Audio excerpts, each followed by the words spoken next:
estudar. Esse livro, gente, conforme eu estava brincando aí com vocês, esse livro Édipo Rei, ele é só fininho, mas ele tem uma densidade imensa, uma tragédia que vocês vão ver, devem já ter visto ao longo aí do primeiro, segundo ano. Esse livro tem 2.500 anos. Professora, 2.500 anos, sim, ele foi escrito no século V a.C., por um dramaturgo, né, Sófocles aí, que escreveu a rodo, escreveu mais de 120 peças. Uai, professora, isso é uma peça? Sim. Ele não é uma história, como é que se diz, corrida, né, assim, em prosa, narrativa, não. Ele é uma peça, Édipo Rei é uma peça de teatro.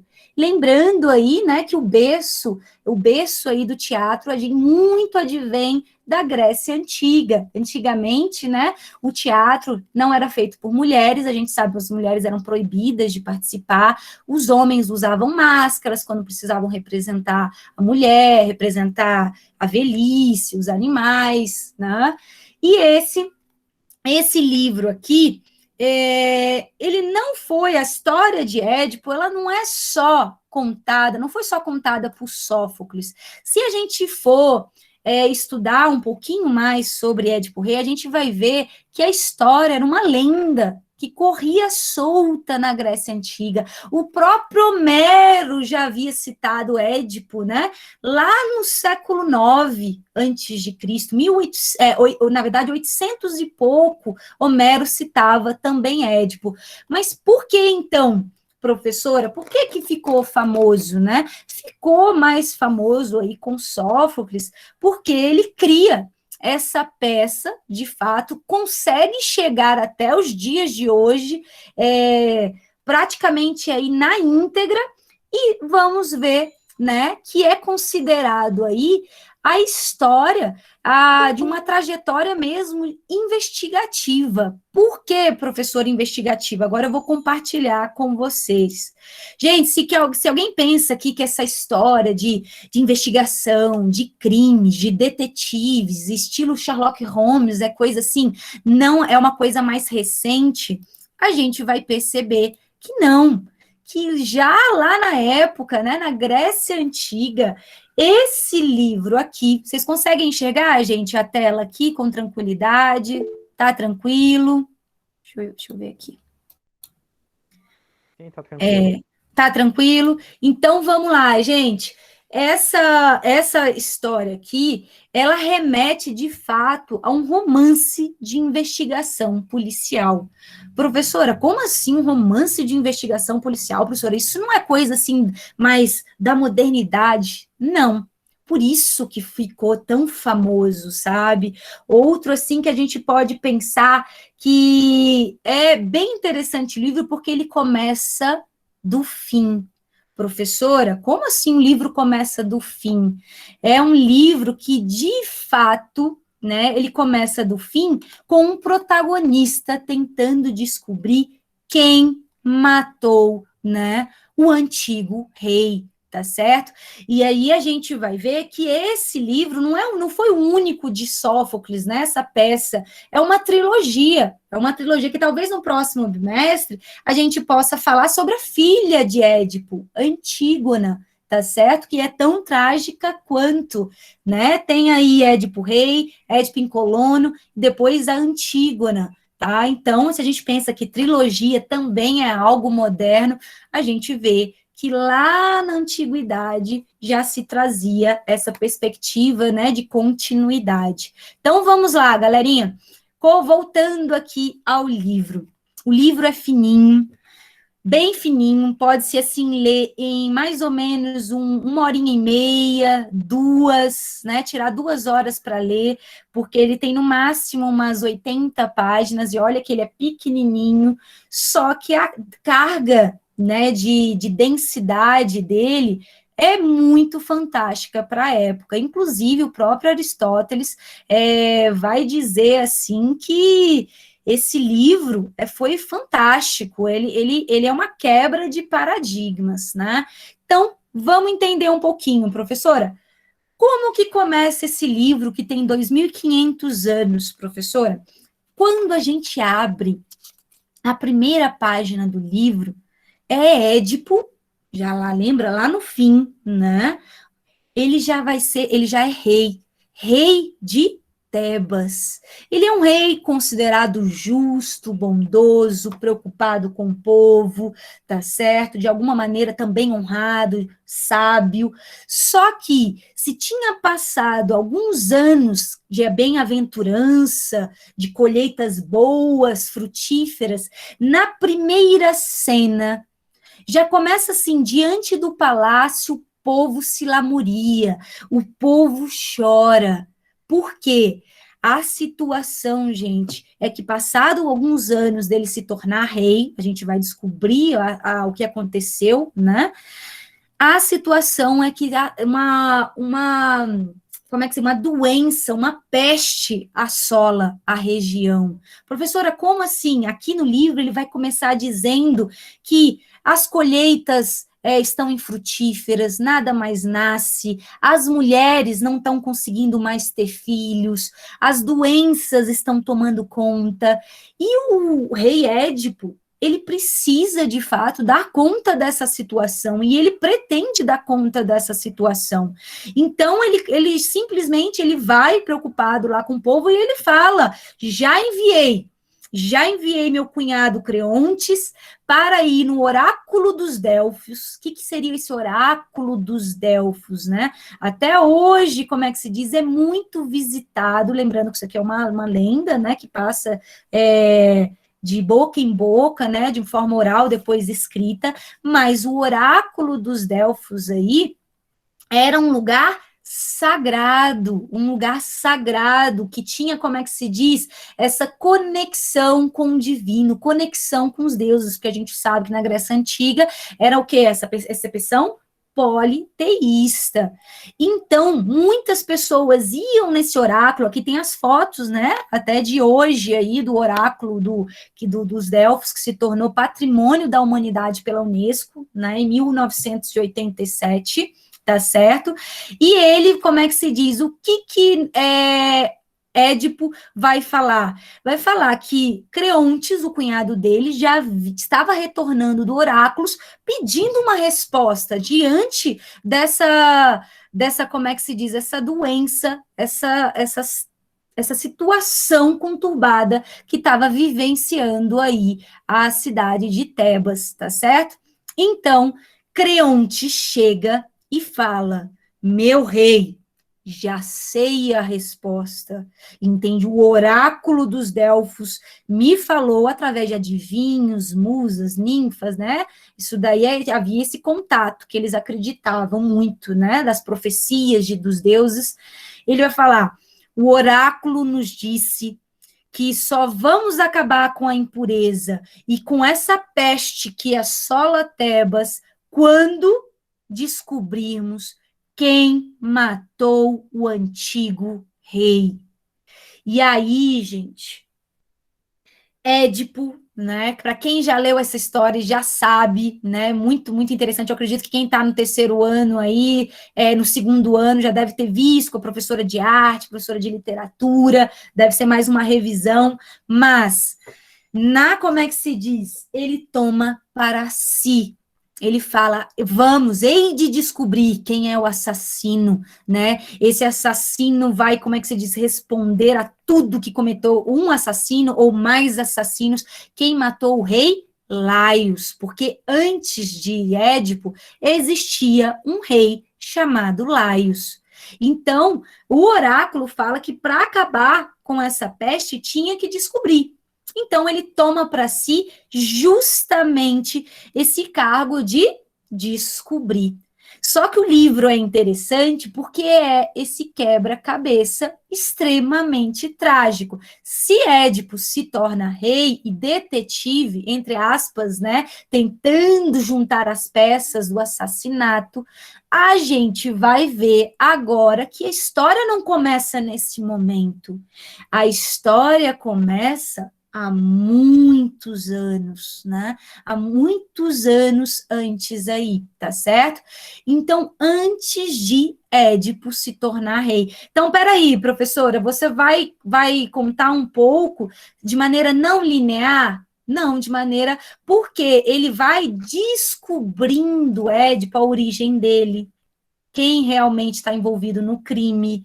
E é isso a gente vai, aos poucos, agora, descobrir quem matou o antigo rei. E eu vou dizer, Édipo está na boa fé? Sim, está na boa fé, tentando descobrir quem matou Laios, o antigo rei. Agora nós vamos voltar no tempo, né? Voltar no tempo. E antes de Édipo nascer, existia Laios. Laios, aquele que vai ser assassinado, professora? Sim. Mas Laios ainda, né, antes de se casar, ele, como é que se diz, antes de se tornar rei, inclusive, de Tebas, ele decide ir também, como muitos, né, na época, ao oráculo dos Delfos. Ele vai no oráculo dos Delfos, né, perguntando qual será a sua trajetória, seu destino, sua sina, se ele será um bom rei. E o que o oráculo dos Delfos responde, né?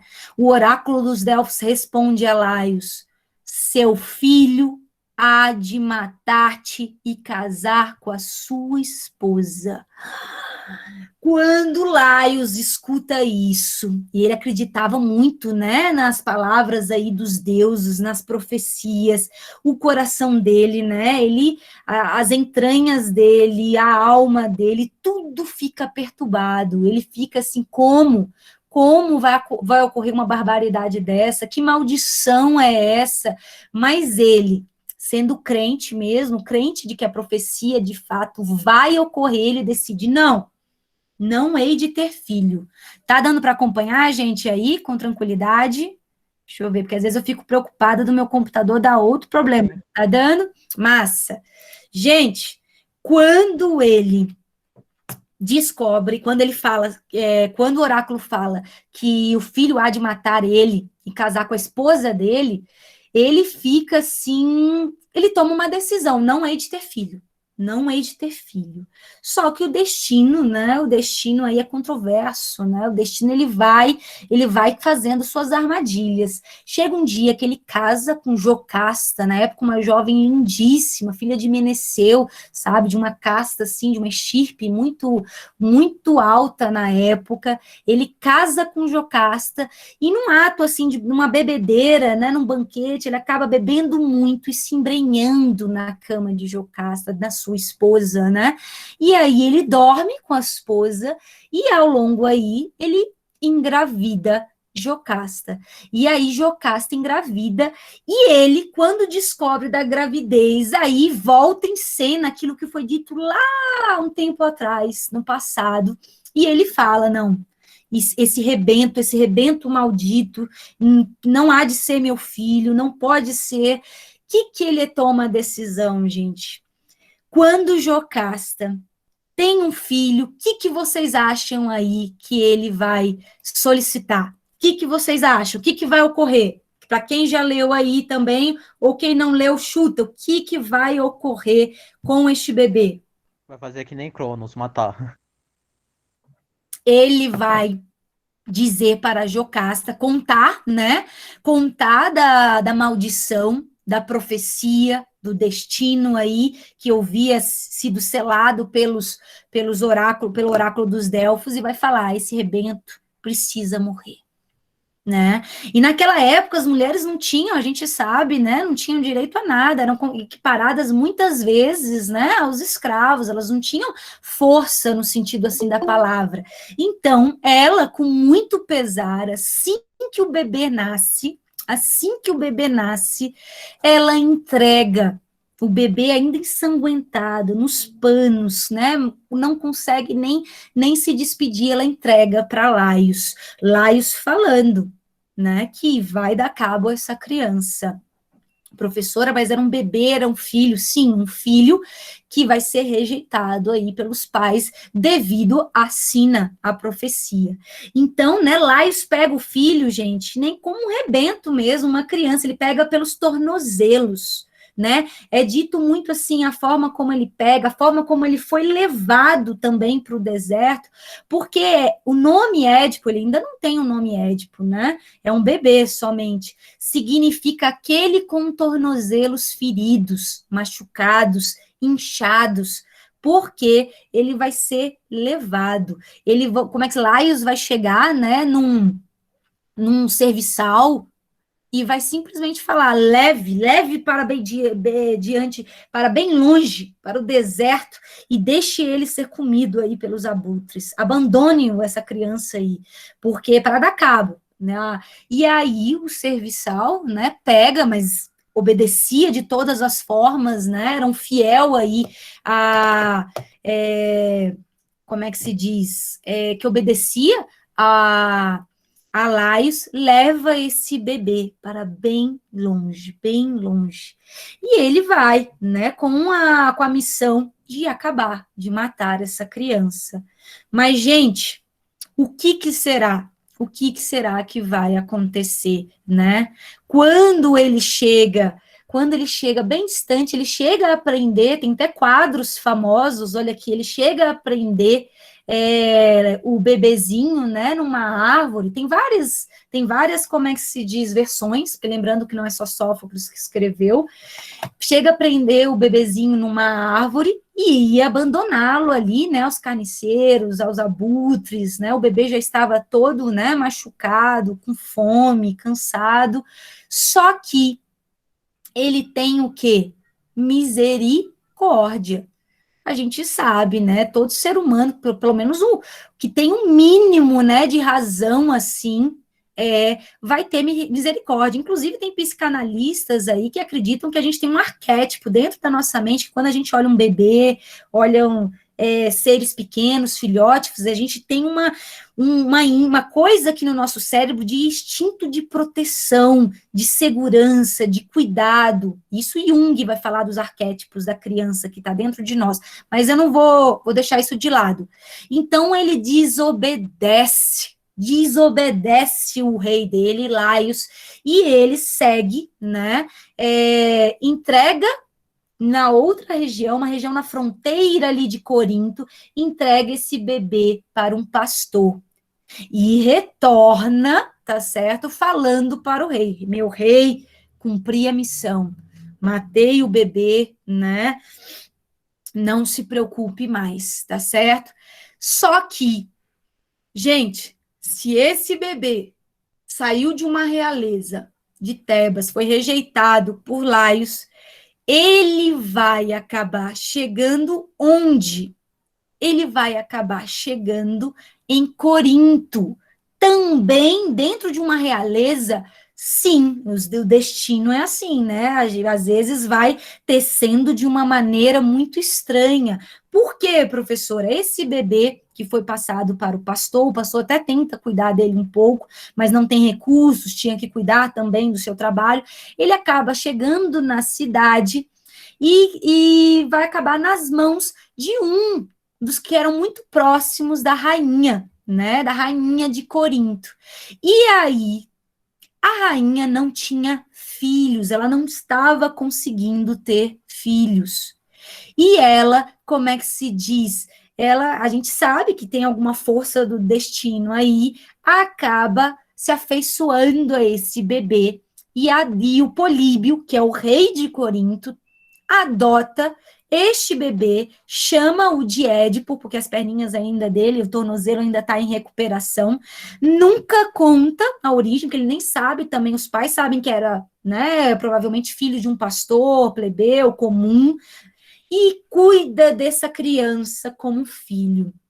Então, professora, Édipo cresce com toda a pompa, com toda a riqueza, se alimentando bem, como filho original, né, sem nunca saber a verdade, cresce se tornando também um guerreiro, treinando, na época ele era considerado um dos melhores guerreiros, né, lá de Corinto, só que o que ocorre? Mais ou menos na idade de vocês, talvez aí, né, teorias assim falam que ele devia ter uns 16, 17 anos, ele está num banquete, e um bêbado chega, né, um homem mais velho, que a gente sabe que a verdade, né, a verdade, ela vai nos bastidores tentando encontrar alguma frestinha, e um bêbado chega, né, para ele, quando ele está saindo assim do banquete, só ele escutando, e ele fala: você não é nem filho bastardo, você é filho de um pastor, a gente não sabe nem sua origem, você não merecia ser rei, não merecia ser herdeiro, nem merecia ser rei. Gente, quando o jovem escuta isso, cara, ele fica com a alma angustiada, ele fica com aquela pulga atrás da orelha, ele fica tenso, ele fica nervoso, e ele vai lá nos pais dele. Políbio, minha mãe, meu pai, me falaram que eu não era filho de vocês, né? Que eu não tinha nem assim procedência, que minha procedência era incerta.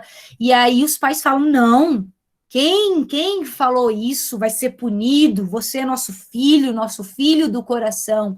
Só que Édipo, ele ele ainda fica, que a gente sabe que o destino dele, né, é trágico, né? Então ele fica com aquela sensação estranha, que ele precisa saber 100% aí, de fato, se ele é filho de Políbio e da mãe dele, né?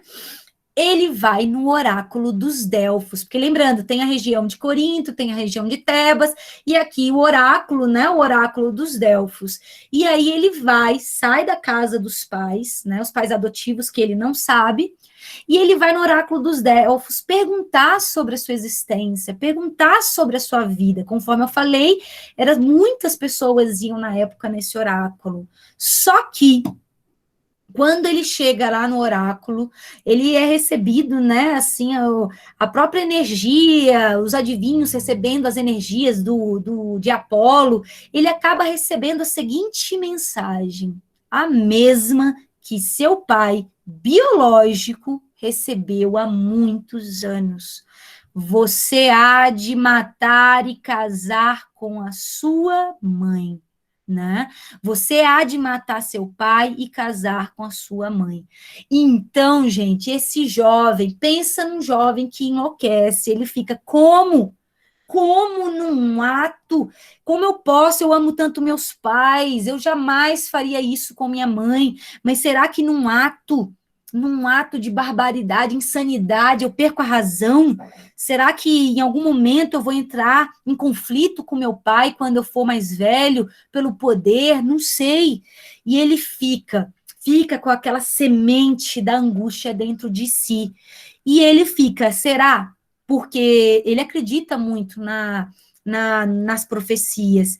E ele fala: não vou me arriscar, eu jamais, né, jamais cometeria isso, mas ele acredita que essa profecia pode ser verdade. Então ele toma a difícil decisão. Vou fugir dessa sina, vou fugir desse destino, não vou cometer esse ato de barbaridade, esse ato de loucura. Será que ele foge dessa sina, gente? Para onde Édipo vai? E aí, gente? Que será que vai acontecer? Para onde Édipo vai ao tentar fugir do seu destino, não querendo matar o pai, não querendo, Deus me livre, se deitar com a sua mãe? O que vai acontecer? O que ele vai fazer? Quem Vai pra arrisca sua aí? cidade natal. Exatamente, gente.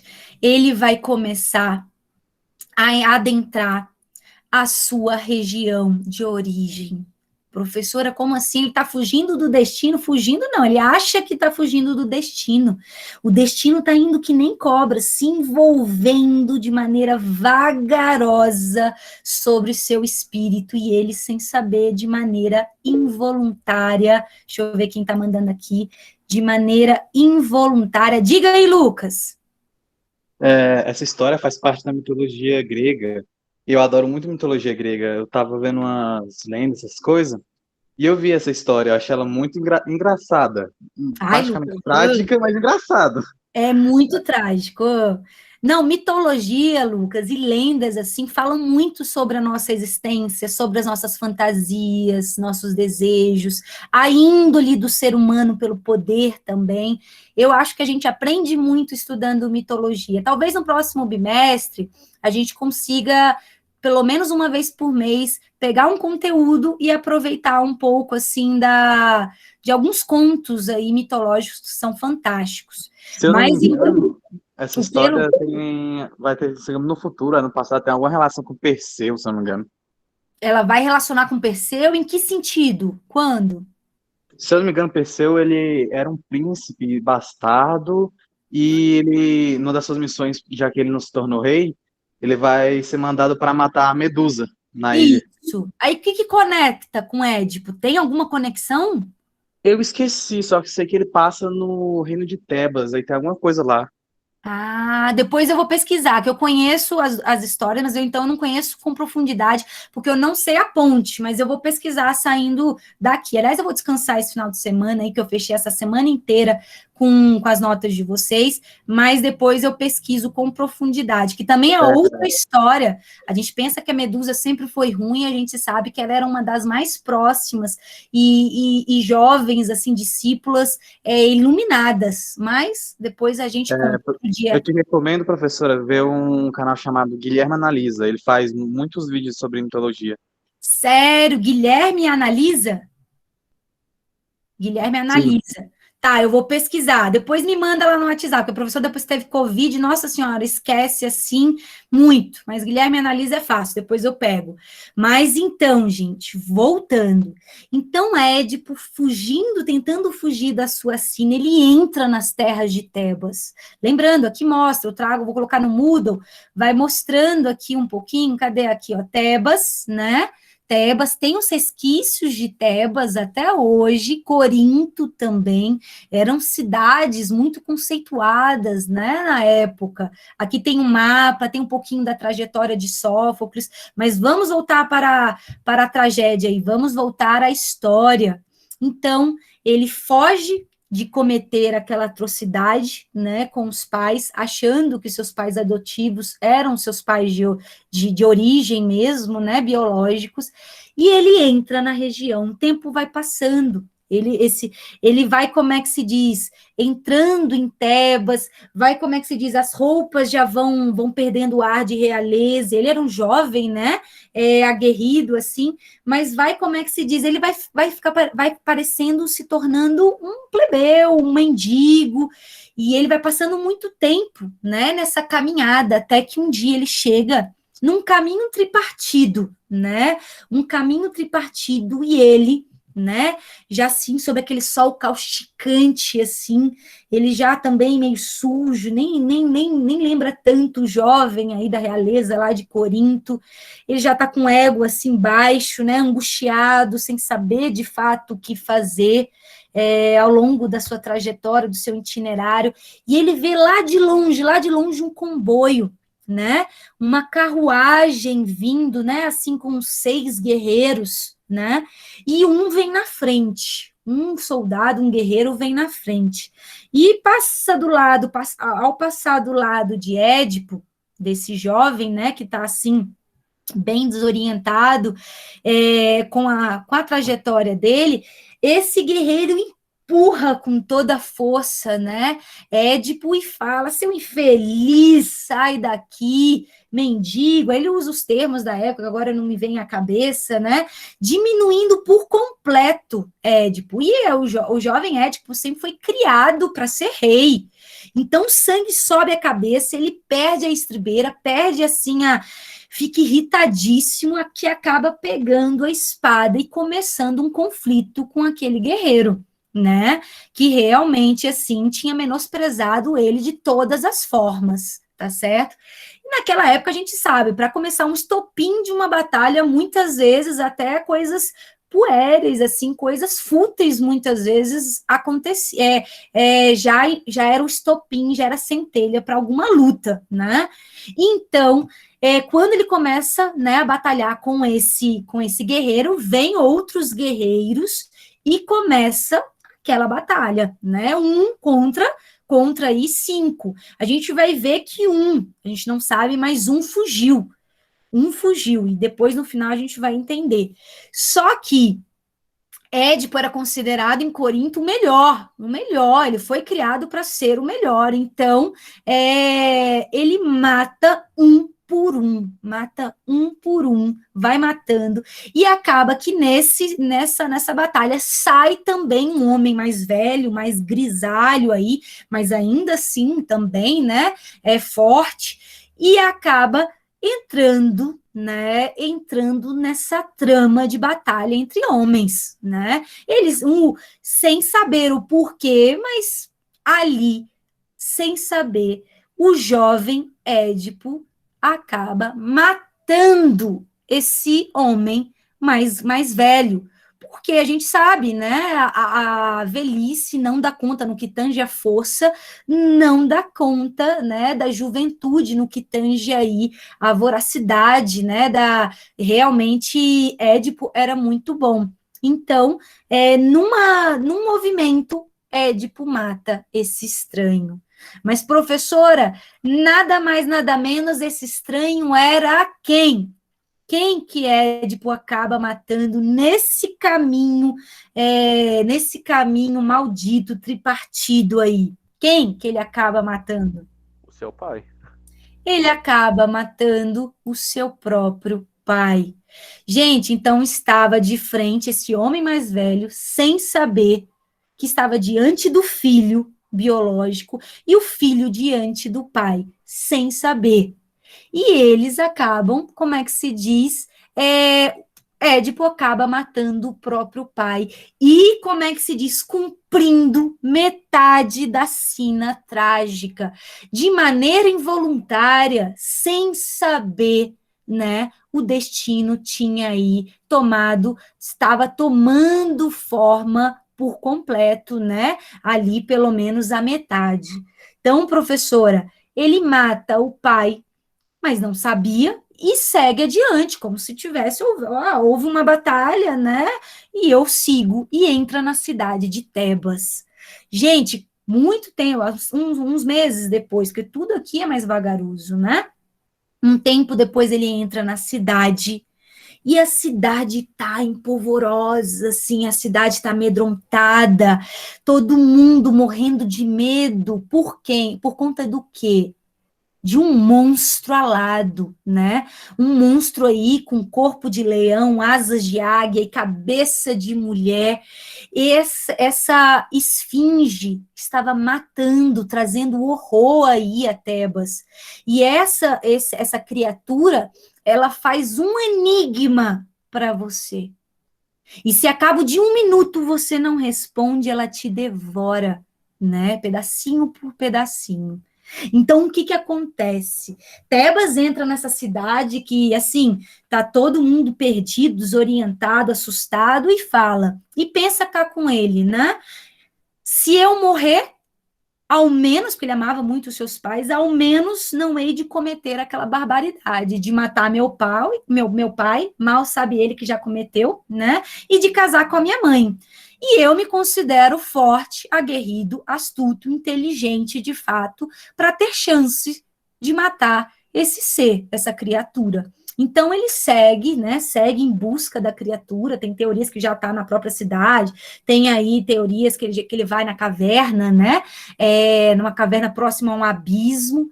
E aí, quando ele chega lá e encontra aquele ser, aquela criatura maquiavélica, aquele olhar felino, e ela, como é que se diz? Ela olha e fala e lhe faz uma pergunta.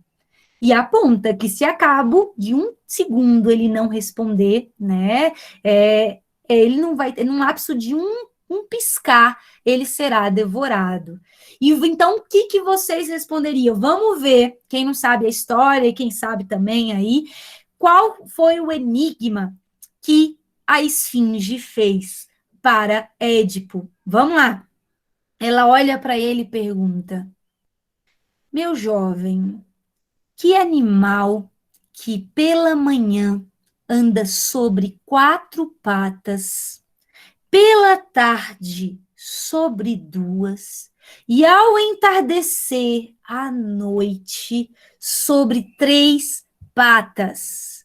O que vocês responderiam antes de morrer? Para não morrer, o que vocês responderiam rápido aí? Professora, Pensem, essa é fácil. O ser né? humano. O ser humano. humano, tá certo? Mas para a época, todos que faziam, ela fazia inúmeros enigmas, todas as pessoas. Professora, agora pergunta para ele o porquê. O que que foi? Agora pergunta para ele o porquê que o homem começa com 4, 2, depois 3. Isso. Exatamente, gente. Ele responde o homem porque ele era muito. A gente aqui tem uma reflexão que não é só a força que mata nossos monstros, né?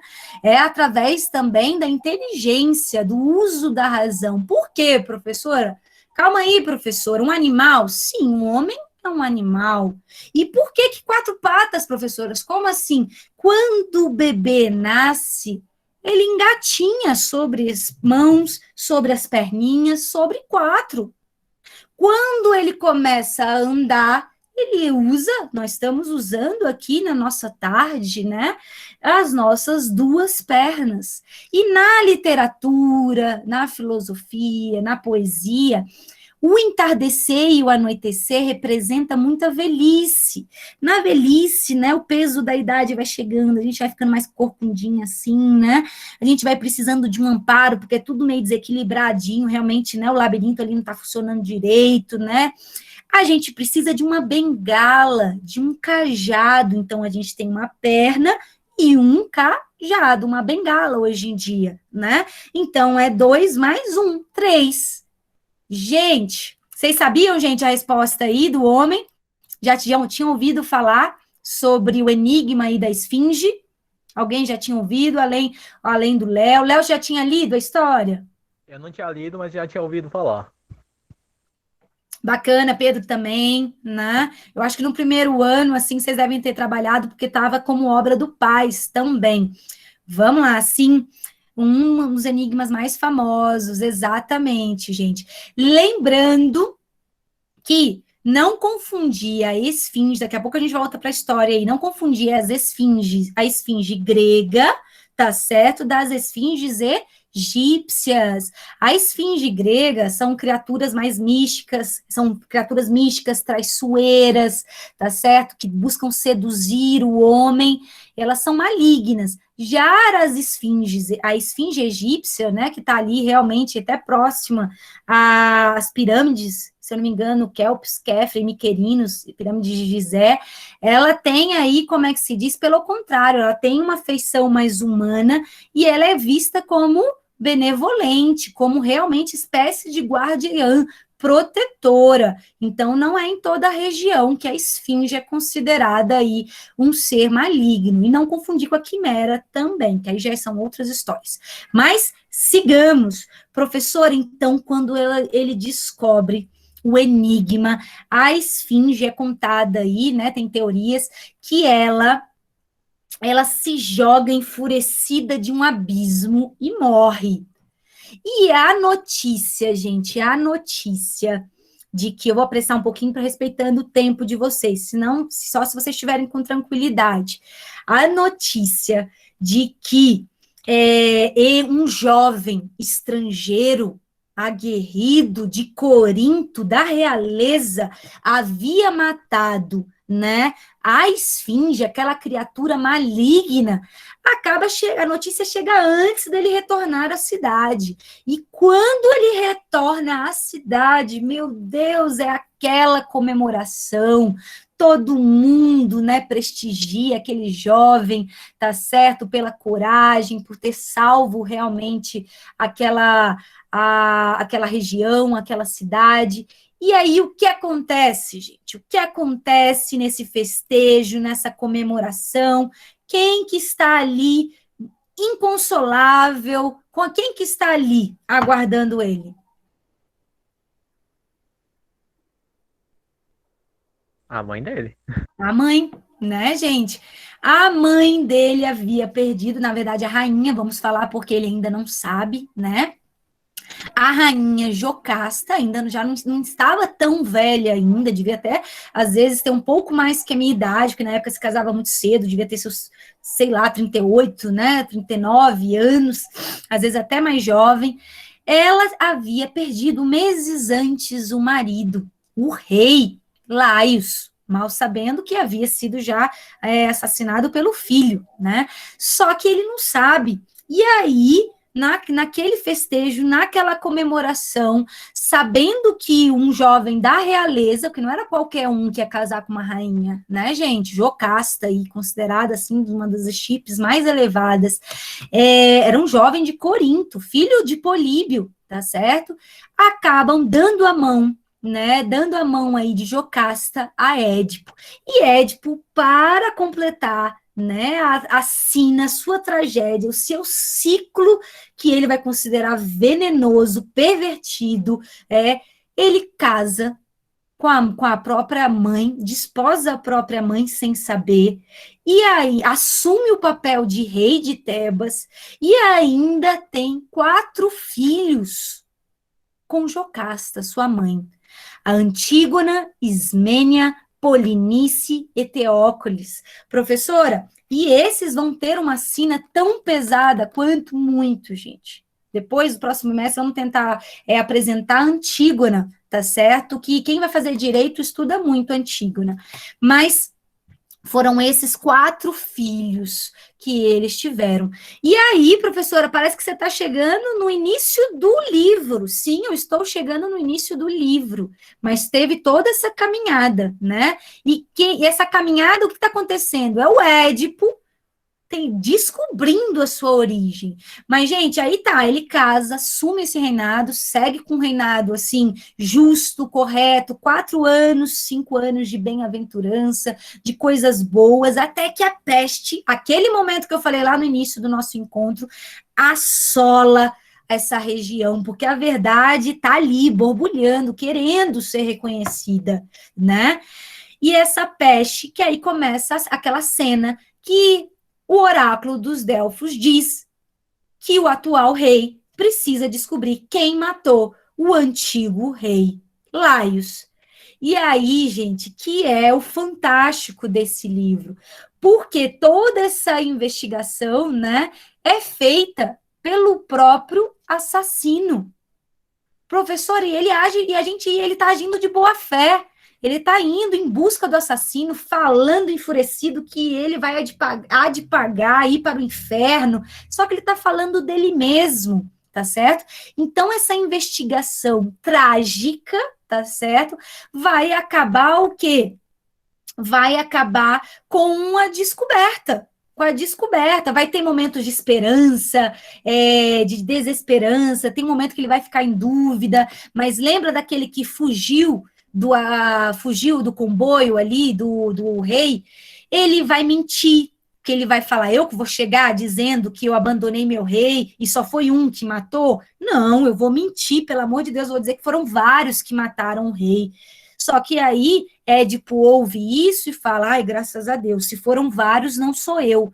Mas as esperanças são em vão, porque fica nesse negócio vai e vem, que aí, agora eu vou finalizar, teria um tempo maior, mas assim, ele acaba descobrindo a verdade. E quem descobre primeiro, conectando todas as idas e vindas, ele cria esperança quando o rei Políbio, lá em Corinto, morre.